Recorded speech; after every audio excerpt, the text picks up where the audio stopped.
going to start with this. Just a few hours ago, another Israeli strike on the Syrian-Iraqi border. 7 Iranian militias were killed in the Imam Ali next to the city of Al Bukamal. We talked about it last week. I showed you on the map what this one is all about. A few days ago, we celebrated 72 years to the day that Israel was basically I'm talking about the Latin date on the Latin calendar of Israel's Declaration of Independence, which is the day that President Truman pledged the support in the newborn state of Israel. And we'll talk about it in a few minutes because he won't believe the opposition that he had from home for that move. That same day, Pope Francis was holding a meeting of Muslim, Jews, Hindus, Sikh, all religions to pray together as one. In fact, allow me to show you, Higher Committee of Human Fraternity calls for a day of prayer. Look at all of that. One, definitely a leader of something that can definitely look like on a future one world religion. Pope invites everyone to pray on May 14 for the end of the pandemic, and we see that. Of course, that happened, and we can clearly connect that to the spirit of the topic of this update, which is the New World Order. Let me explain, folks, that there's also more things that happened, and then I'll go to our topic.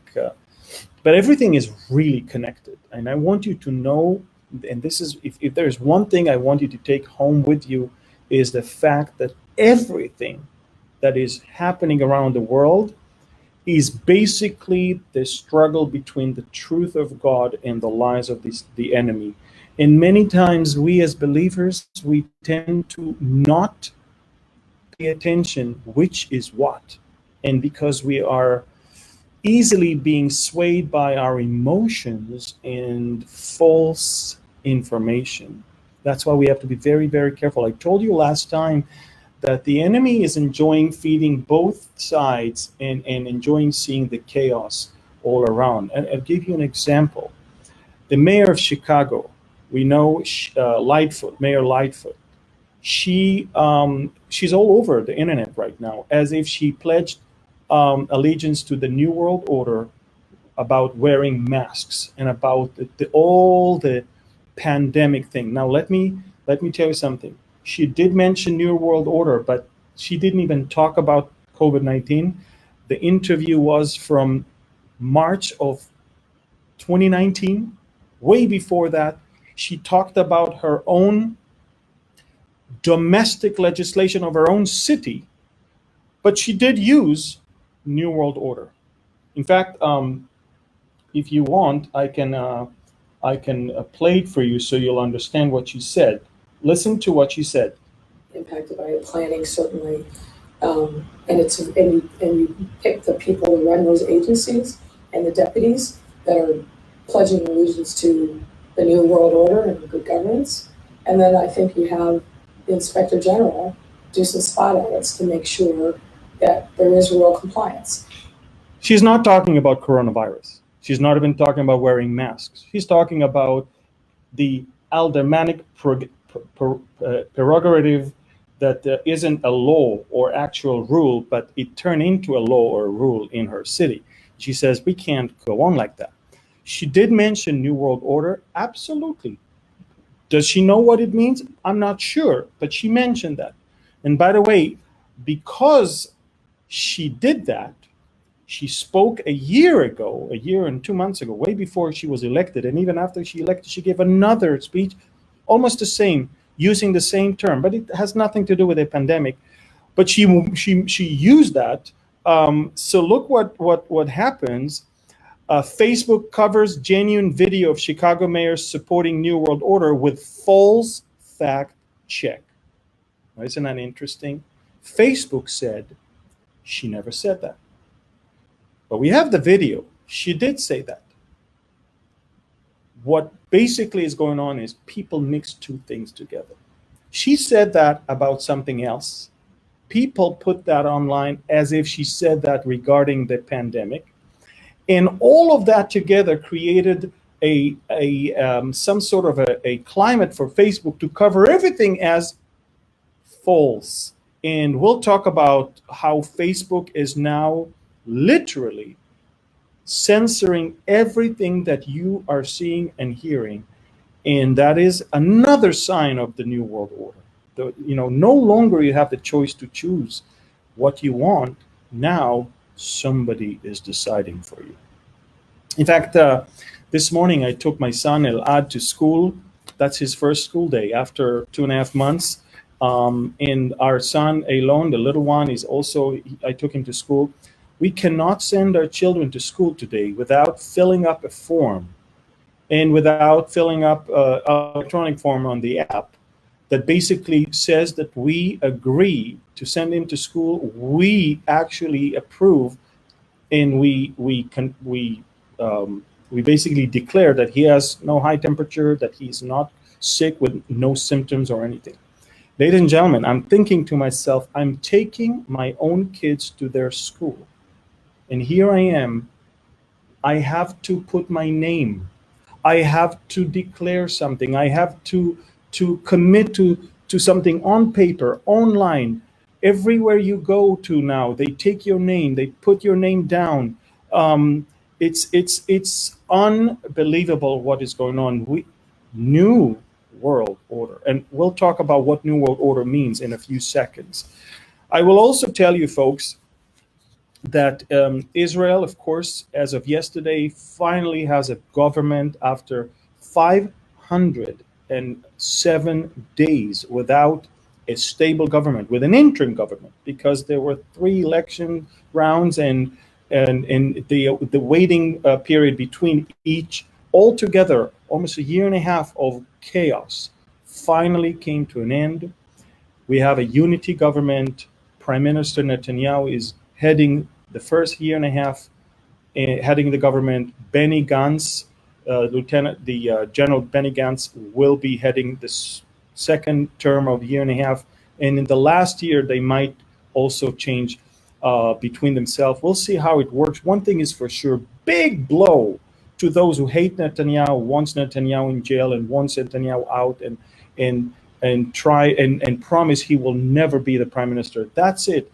Benjamin Netanyahu is the next prime minister. He is already the acting, and he's also the official prime minister of Israel. This is a large government. We try to appease everyone out of the 70-something coalition members.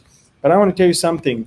If there is one thing apart from the coronavirus that we need to deal with, is the next move of annexation of the Jordan Valley, the northern part of the Dead Sea, and the Israeli settlements in the West Bank. And I want to tell you something.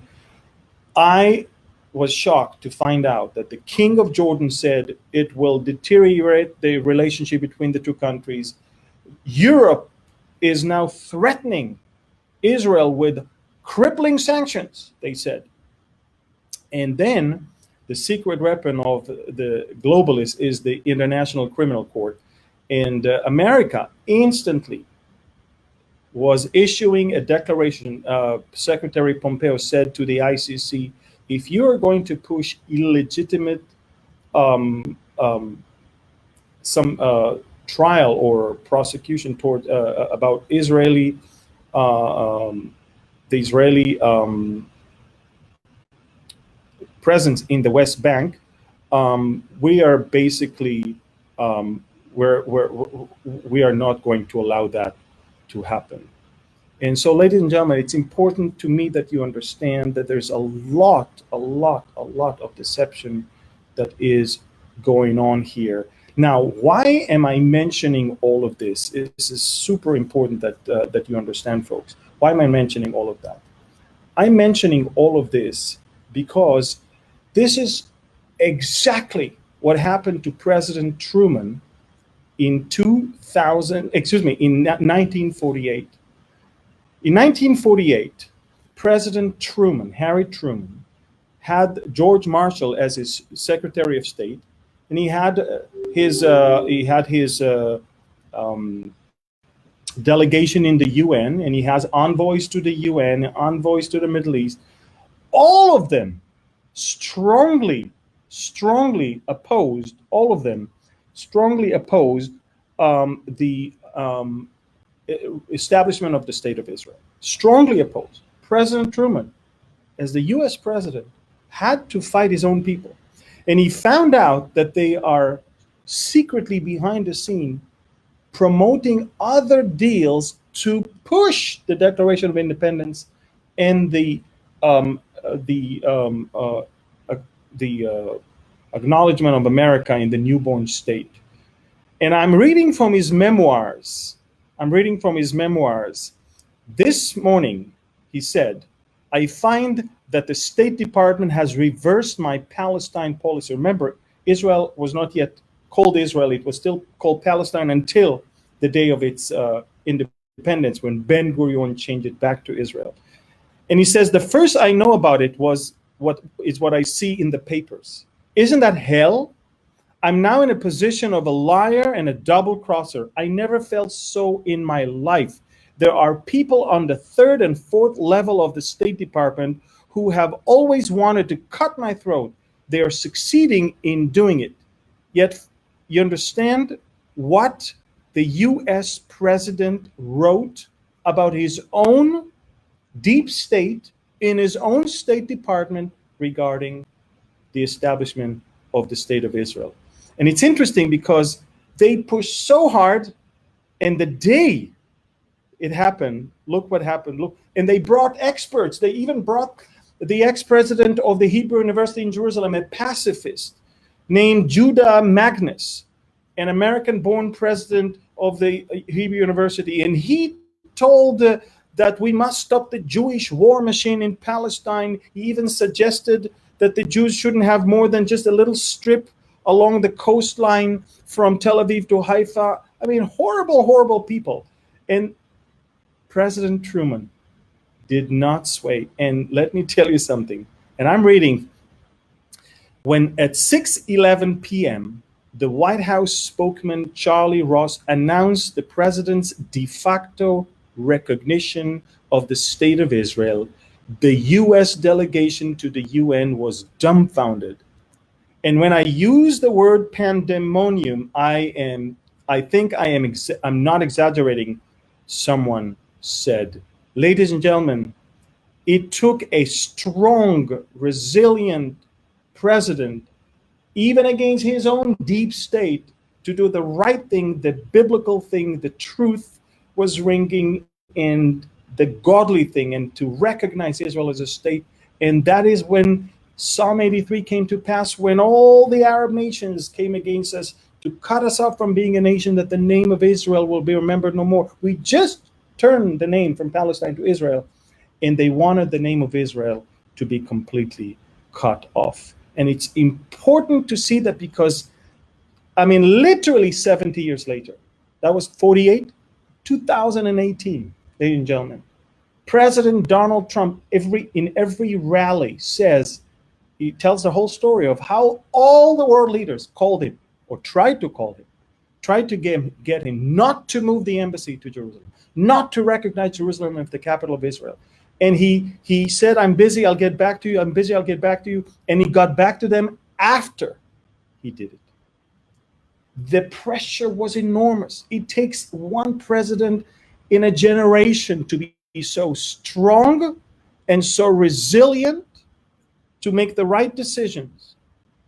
And now comes the point. After that, President Trump did amazing things. He acknowledged the Golan Heights as Israel. He acknowledged the legality of the Jewish settlements in the West Bank. He abolished the agreement with Iran. He acknowledged Israel's right to be in the Jordan Valley and all of those places. Look, he did for us more than we expected or even asked. Now comes the last phase, and that's the annexation of those parts of our ancestral homeland. And we couldn't do it because there was no government in Israel for the last year and a half. But there is one right now. And Prime Minister Netanyahu made it very clear, we're going to do it. The U.S. ambassador to Israel, David Friedman, said, look, it's going to happen in a few weeks because we can't wait for the Palestinians to change their ways. Remember what I said last week, they'll never be Canadians.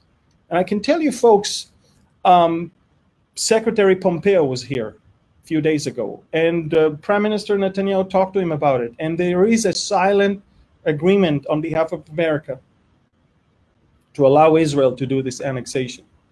And now, I mean, the ICC and Jordan and the EU, they're all threatening, just like they did, like the enemy did to President Truman and the enemy did to President Trump. They're trying to do the same thing right now. But we cannot sway. We cannot be afraid. We must do the right thing. Look, the Bible is very clear about to whom the land belongs.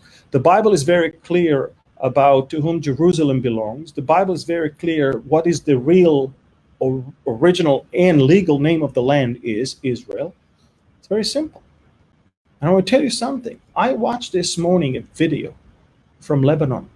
A video from Lebanon where a Lebanese writer on a morning TV show said, we tried to kill Israel, destroy Israel, and fight Israel, but the GDP of Lebanon is $360 a person when the Israelis are $3,600, 10 times more. We need to learn from them. The human dignity is not about land, it's about how much do you make in order to provide for your family.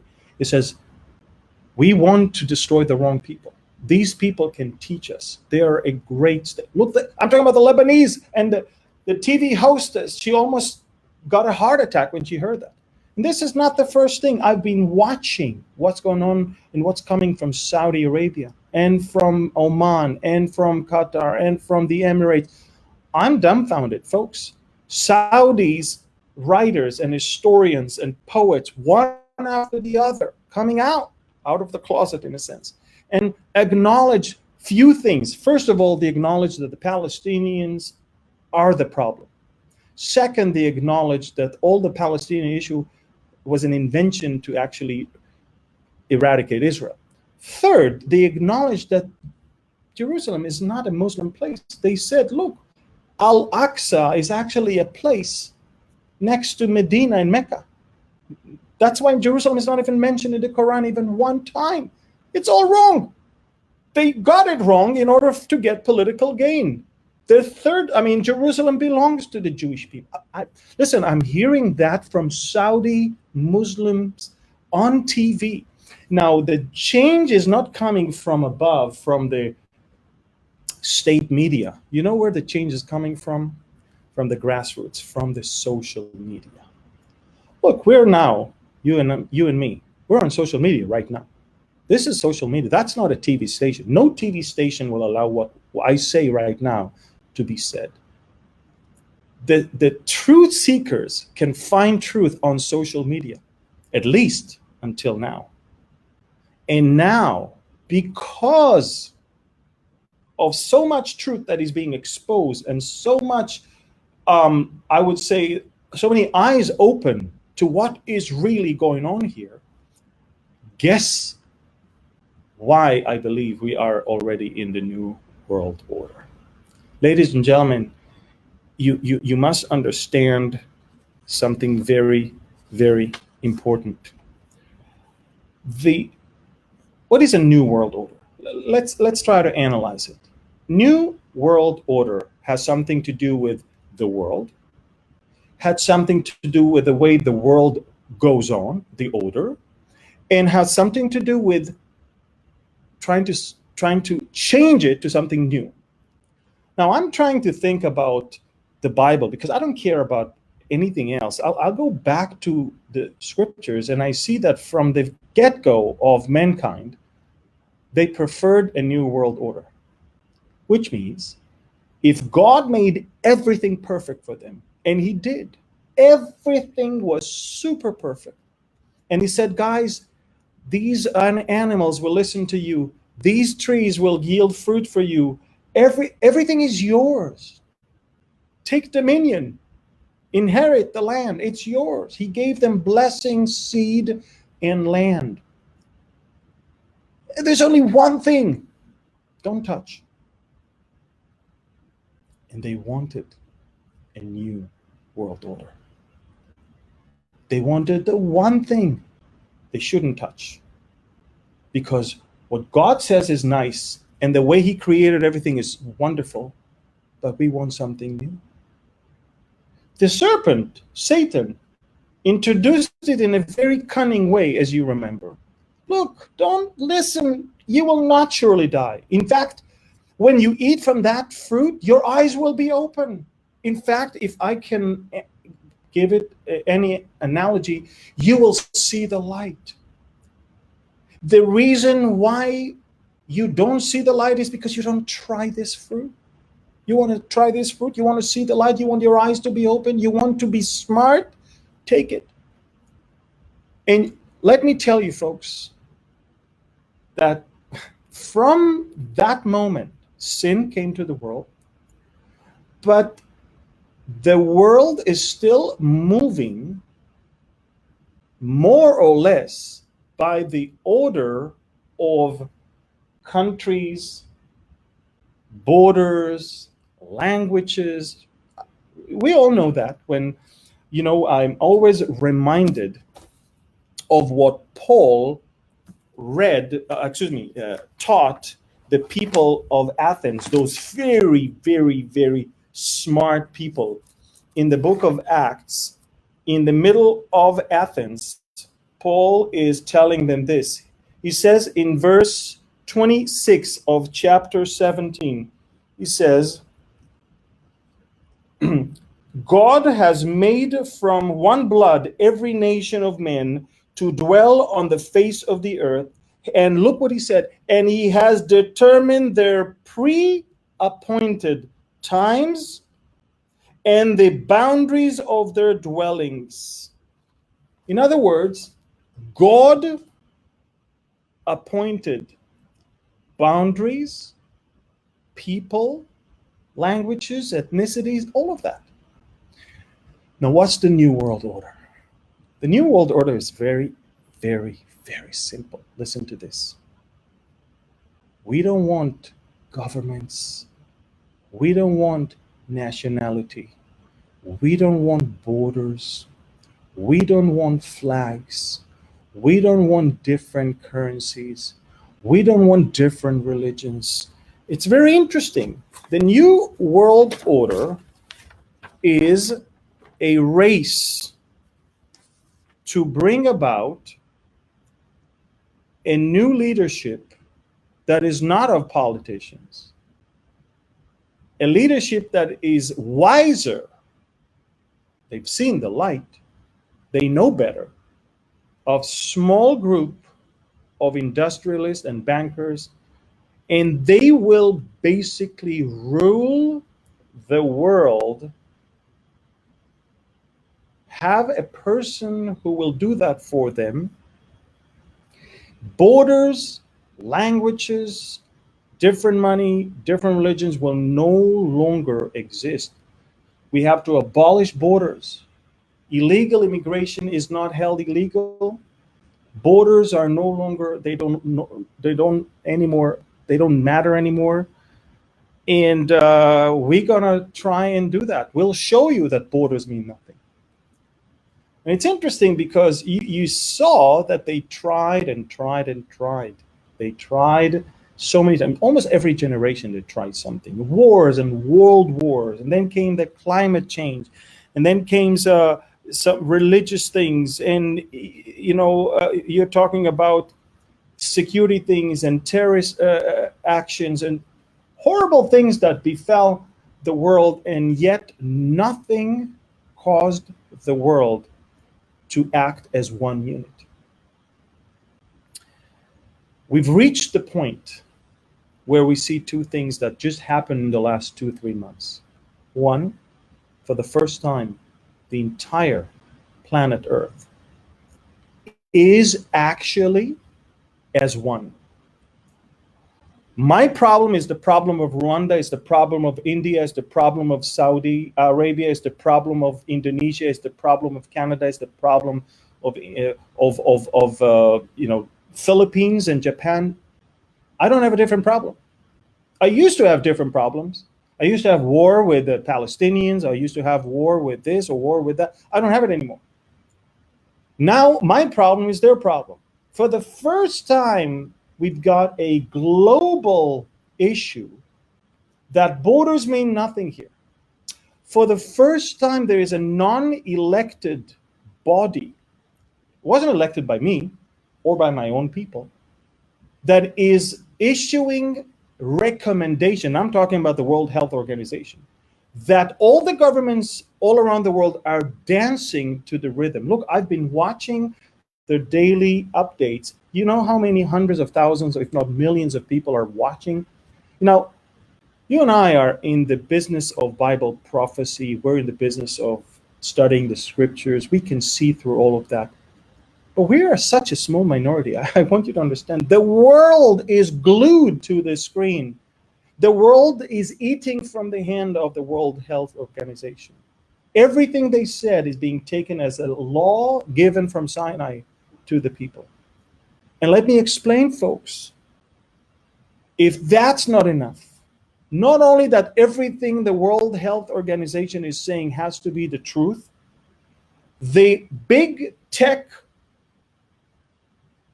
giants such as Google and Facebook and Twitter, they are now operating censorship that you will not even hear any other opinion. That everything that they believe that is not for you to know, that is not following the narrative of that unelected international body, will not even come to you. We are at the point that they are taking people to censorship committees, and all the people they take belong to the globalist agenda of different religions and different ideas, but they all belong to the globalist agenda, which is scary if you think about it. They're using artificial intelligence right now. Smart people created stupid robots and stupid computers. Now the stupid is the people. It's going to be smart computers that are creating stupid people. They learn what you think, the way you think, and they deliver.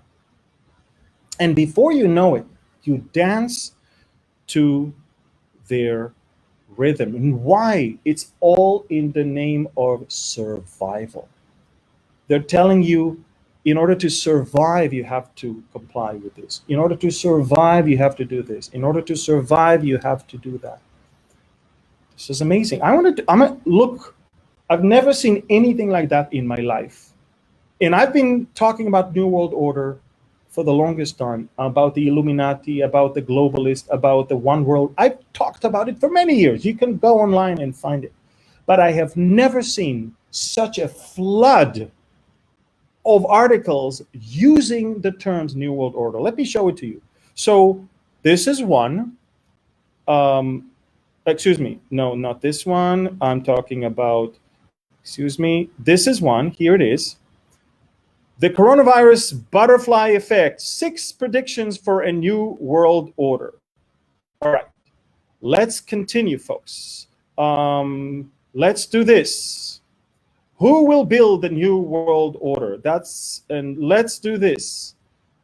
The EU has to broaden its alliance to shape the new world order. Let's do this right now.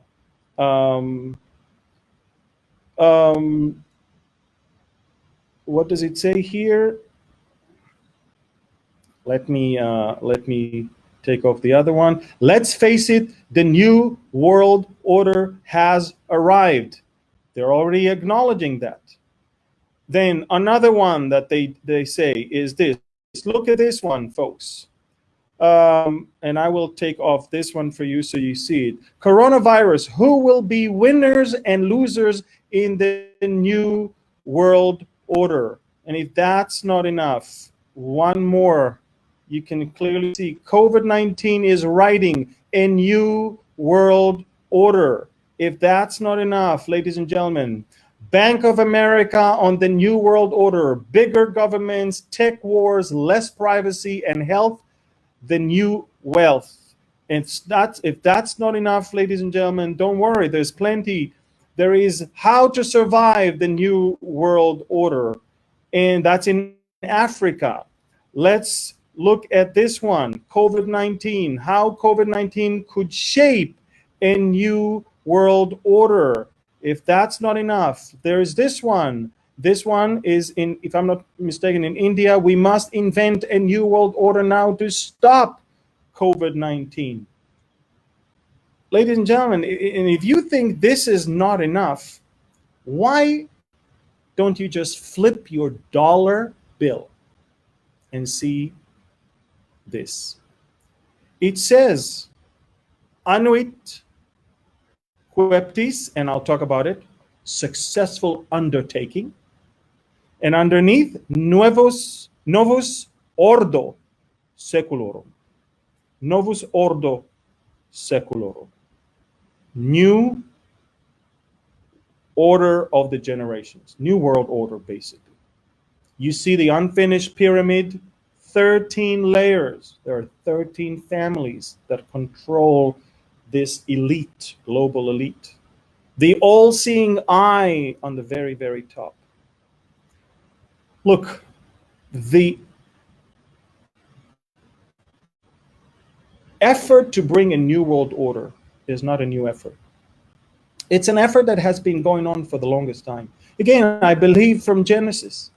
From Genesis chapter 3 and on, we see that mankind, once sin entered the world, and the spirit of that rebellion entered the world, they don't want the orders of God. So they will change everything. They'll change the definition of family, the definition of gender, the definition of borders, the definition of nationality, the definition of languages, the definition of religion. They will change everything. Because in the new world order, if they want complete control over you, they must have it all under one world government. They must have a one world religion, and they must somehow consolidate the economy to be a one world economy. And the reason why I say that we just entered into the new world order is very simple. Look, we don't have yet the one world economy, and we don't have yet the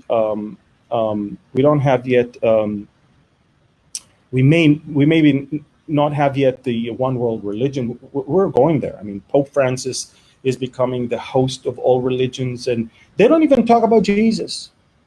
Pope Francis is not sharing Jesus with them. They're not talking about the salvation. They're not talking about redemption. They're praying together, holding hands together, kumbaya. We are the world. That's it. But I want to tell you, folks, that the new world order is already here because all the governments submitted willingly all the residents of their countries to orders coming from a central committee somewhere in Europe. And I'm telling you, folks, what we had before 2020 began will not come back again. Now comes a very, I know that what I'm going to say right now is going to get me in trouble, and some of you will be super angry with me, but I'll say it. They are enjoying seeing the fight about vaccination. You know what they do? Look what they say. They say, look, there's a new world order and there is a new reality where we can't afford this virus to spread. It's still around. So unless you're vaccinated, we won't be able to get you on a plane or to get you to visit other countries. And by the way, I'm not sure if it's a vaccination or it's just a test, because if I have antibodies, which means I had the coronavirus and I'm immune to it, I don't need a vaccination. But I need you to understand, folks, The enemy is very smart. The enemy knows how Christians think also.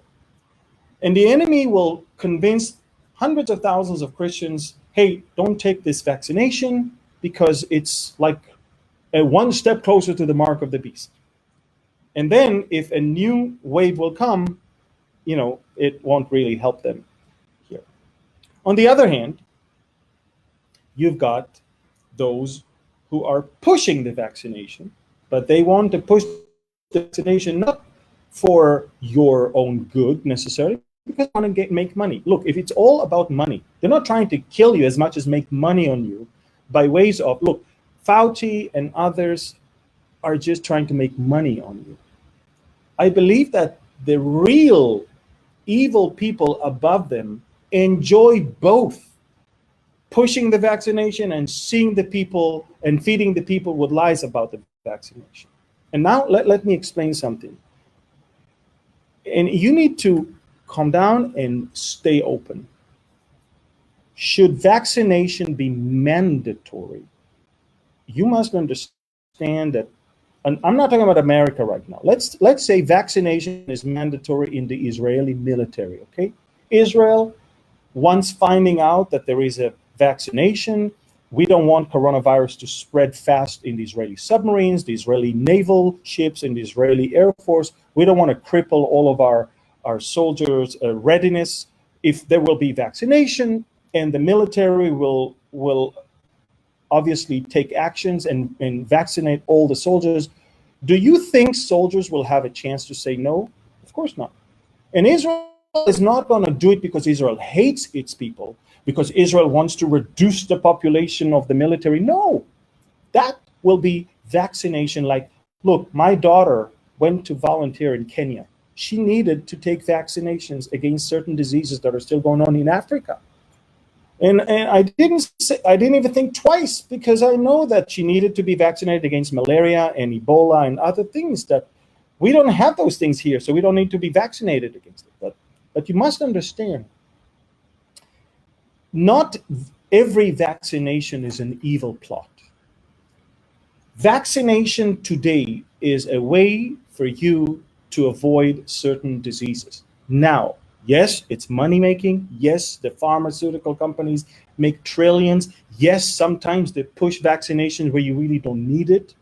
Like the babies, when he's born, I don't think he needs upon his birth anything that will only help him when he's 10 or 13 years old. Stuff like that, I believe it's only for money making. But let's not mix things up. The mark of the beast is not for the believers to be concerned of, because we're not going to be here. The mark of the beast is not about your health. The mark of the beast is a mark with a specific name and a specific purpose. It's to show your allegiance and worship of the beast. And second, without that one, you cannot do trade, you cannot live normal life, you cannot even move from one place to another. This is not the case of a vaccination. People will not be forced to be vaccinated unless they belong to specific groups, such as the military, unless they go to specific countries where you are required to do that by your own country. But if you want to stay home and not be vaccinated, it's your choice. Vaccination, the mark of the beast, there is no choice. The mark of the beast, there is no, luxury to choose. I will or I will. Anyone who will not take it will be beheaded. It's a different story that thankfully is not for the believers. Now, I will be very frank with you. If I will need to take the vaccination for coronavirus in order to travel and teach the word of God and preach the gospel and reach the lost souls, I will do it. Why? Because I know I'm not going to worship the beast. I'm not even going to see the beast. I'm not even going to worry about the tribulation. And I do want to preach the gospel to the last breath that is within me. Now, it's your choice what you want to believe in and what you want to push for, and it's fine with me. But I don't want you to take every little thing and mix it with the mark of the beast. Look, I want to tell you something. You see my phone? This is my phone. My phone has a chip. Your phone has a chip. My credit card has a chip. Your credit card has a chip. My phone has such a chip that every time I say something to my wife, I'm going to see on Facebook the next day some advertising for that specific thing. Do you think people don't listen to you? Do you think they don't know where you are? Your phone tells everyone where you are right now. Unless this phone is shattered to pieces, it will still record you. Even if it's turned off, it will record you. I want to tell you something. They might have you wear a bracelet that will hold some chip on the bracelet that will bear your vaccination history. I'm not sure. That doesn't mean to me that I'm worshiping the beast. Will I like it? No. Can I say no to it? Of course, yes.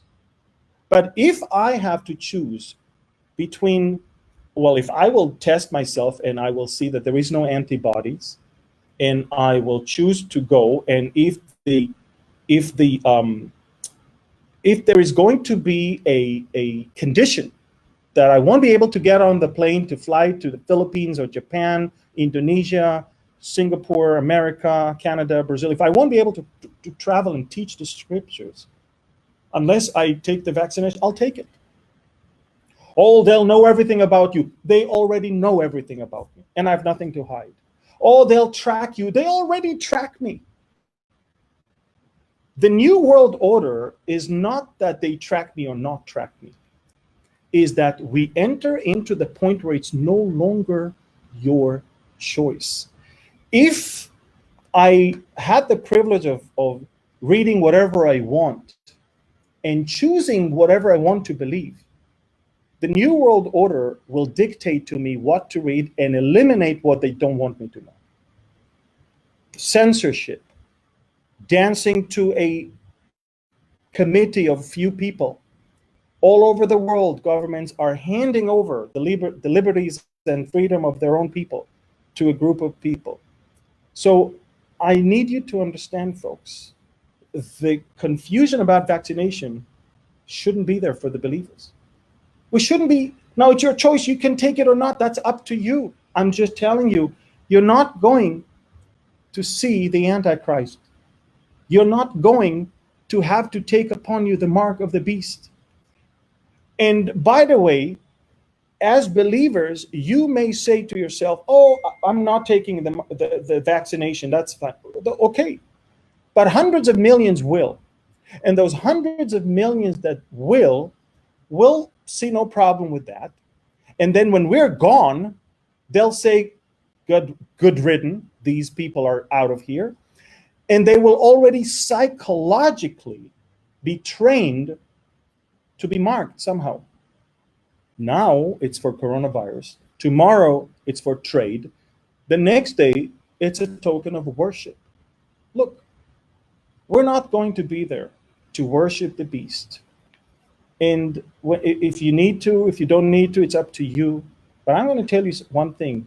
I'm going to do whatever it takes to get on the plane and fly and teach in places they don't have social media, in places where people go to church and that's where they have their thing. Look, I'm telling you, I'm not going to get stuck in this office, four walls, just because, I'm not going to. Look, I need to take vaccinations if I fly to Africa. Anyway, I need to take vaccinations if I fly to certain places in South America. Anyway, so what's the big deal of the great heroic thing to say no to this one?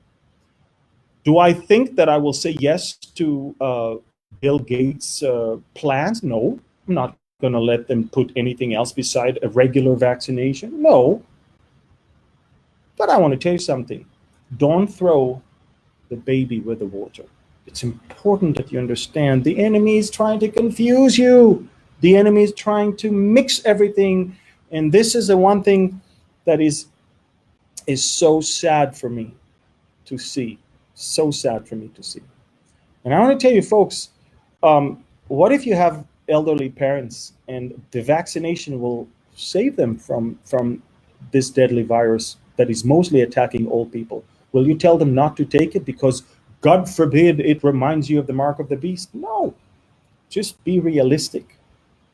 And I need you to understand that it's not about the vaccine, it's about what the vaccine is going in the future, or what the mark in the future is going to be all about.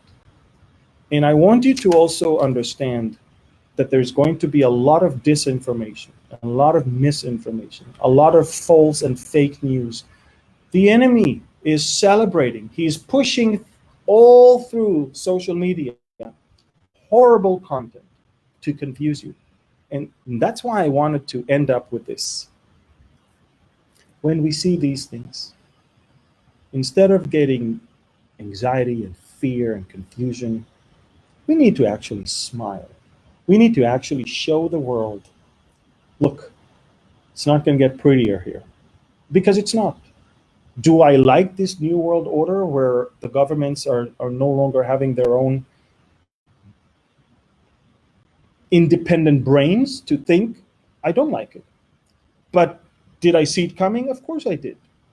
Do I like the fact that freedoms that I used to have were taken from me, that I'm being told to wear a mask, that I'm being told you cannot enter this store, you cannot enter this school, you cannot do this, you cannot do that, unless you comply with A, B, C, D? I don't like it, but it's here. And I comply because I do have to go and shop for food, and I do have to take my kids to school, and I do have to take a flight to go from A to B, and I do have to do A, B, and C. Look, it's a new world, and there is a new world order. And we better understand that, yes, all the way to the end, you need to fight, but you don't need to fight for the vaccination. You need to fight for the gospel. You need to preach the gospel. You need to share the truth. Get your energy spent on the most important things that will yield fruits for the kingdom of God. And instead of preaching the gospel, all we do all day long is chit-chatting about vaccinations and chit-chatting about this and about that. Look, share the gospel. God blessed us. Look, I hate this new technologies that are, replacing human brains. But thankfully, even though the whole world is locked down, I'm able to speak right now to thousands of people. And that's through technology. So take advantage of the technology. Take advantage of the little time that is left for us here on earth. And I want to tell you something. Every morning, I wake up with the understanding that it is real. I live in the most blessed generation since the time of Jesus Christ. You live in that generation. That generation only, look, the generation of Jesus saw so many prophecies fulfilled within less than 30 years than all generations combined before that.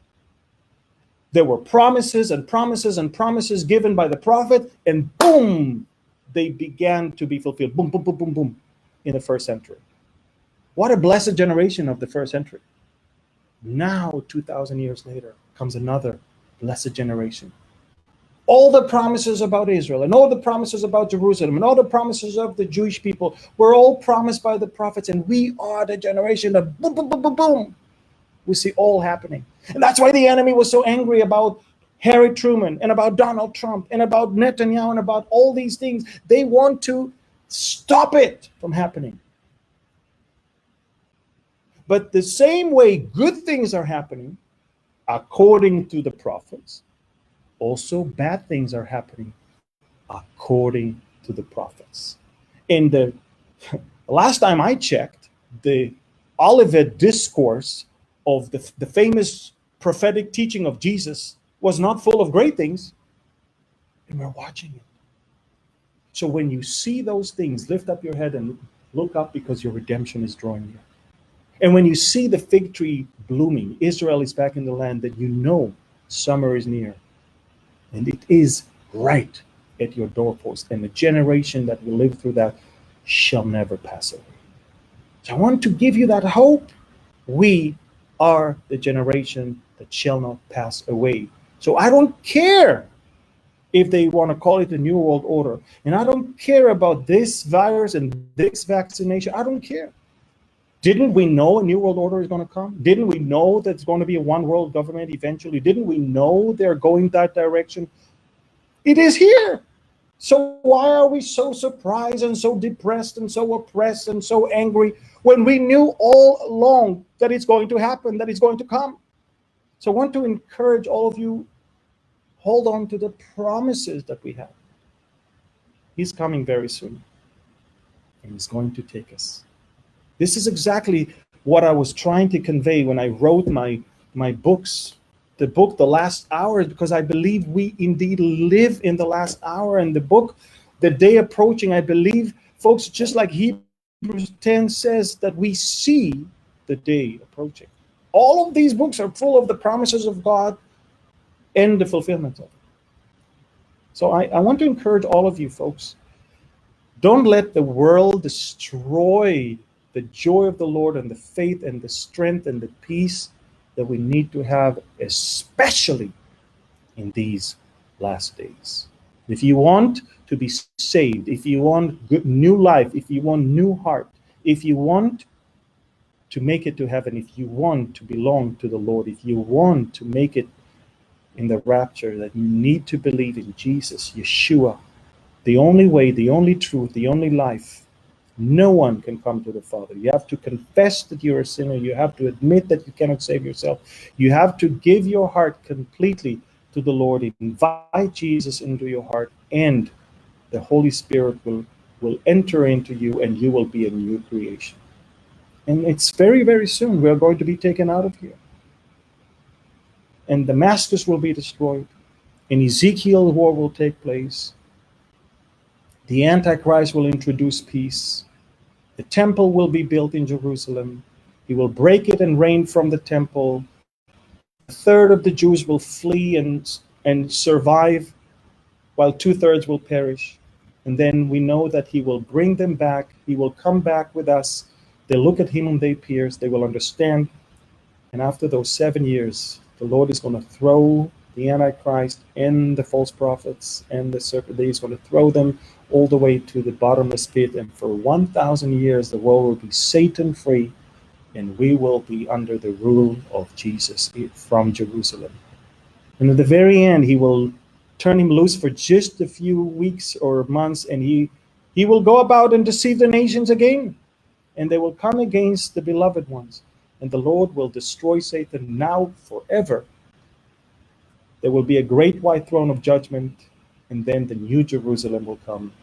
And only the believers, Jews and Gentiles, will be part of this wonderful thing. He will make all things new. New heavens and new earth. I have nothing in this world. I'm here to fulfill one thing. Is tell the people that there is only one way if you want to live in the new Jerusalem. And that's through faith in our beloved Messiah. Father, I thank you and I bless you for the people that watch this update, and for all of them that will forward it to as many people as they can. I pray that it will yield fruit for your kingdom. I pray that eyes will be open and hearts will be transformed. Thank you, Father, for everything that you did, you do, and you will be doing in our lives. Thank you for the great promise that you're about to come and take us out of this world. Thank you that you sent Jesus to prepare a place for us, and he will come to take us to be where he is. We bless your name, and we ask this in Jesus' name. Yevarechecha Adonai v'yishmerecha. Yair Adonai panav elecha v'yichuneka. Yisa Adonai panav elecha v'yasem lecha shalom. The Lord bless you and keep you. The Lord make his face shine upon you and be gracious to you. The Lord lift up his countenance towards you and give you his shalom, his peace. In Jesus' name, amen. Amen.